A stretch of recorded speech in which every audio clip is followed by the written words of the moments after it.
If you couldn't get someone to watch your dog on 6 days' notice, how are you going to get someone to go and pick up the dog on 6 hours' notice when Carson told you he was destroying everything? Yeah. The same way that I got somebody to come pick him up when they did say he needs to go, I called my father-in-law and said, can you please go get the dog? So they could have watched your dog.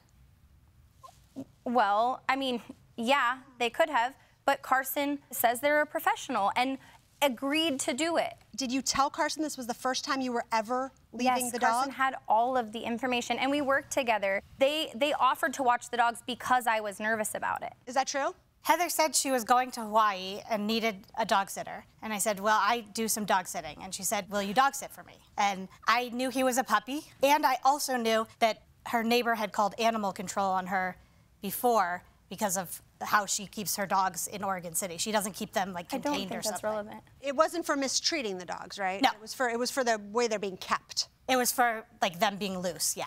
I'm going to go ahead and open this up to my colleagues. So we'll start with you, Heather. What do you say on the issue of negligence? How was the plaintiff negligent? Yeah, I think that the agreement was for Carson to watch my dogs and to be with them. And I think that Carson's leaving for work that they were already being paid for. They were paid to do a job in watching my dogs. Mm-hmm. And then they were paid to do an optional training through the school district. And they did so at the same time, and the dog damaged things while Carson wasn't home.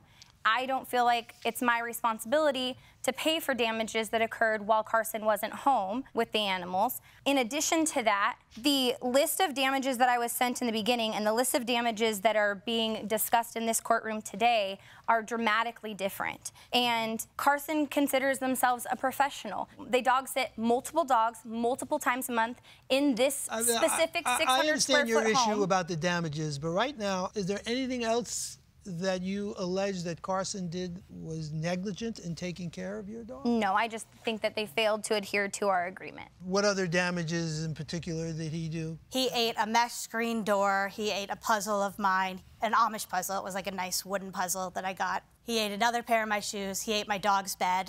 Okay. Did you mitigate as best as you can? Because I don't think all of this happened in one night. Oh, no. You had him for several days. Did you pick some of this stuff up and say, you know, just in case he's already messed up this, let me take my shoes off the floor? Yes. Oh, yes. And your $400, you gave her $5. What was that supposed to include? So my understanding was it was $350 plus $150 in what I called incidentals.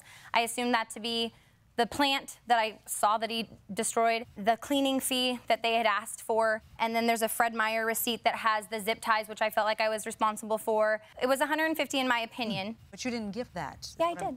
You gave them $500. Precisely. $400 was for the pet sitting. We disagreed on the amount that was. You agreed. You said 8 days, $50 a day. That's $400. I said it was 7 days, but if you count, it's 8. Yeah, 14, count, 15, 16, and you 17, agreed 18, earlier. 19, so that's 20, 400. 21. Okay. So 400. So you gave them $100 extra to cover the $80 cleaning and some of the other stuff that you stated, but that still wasn't. That was still short. So I just wanted to make sure. We're good. Thank you both very much. Thank you. We're going to excuse you while we deliberate in this matter. Thank you. This court is again in session.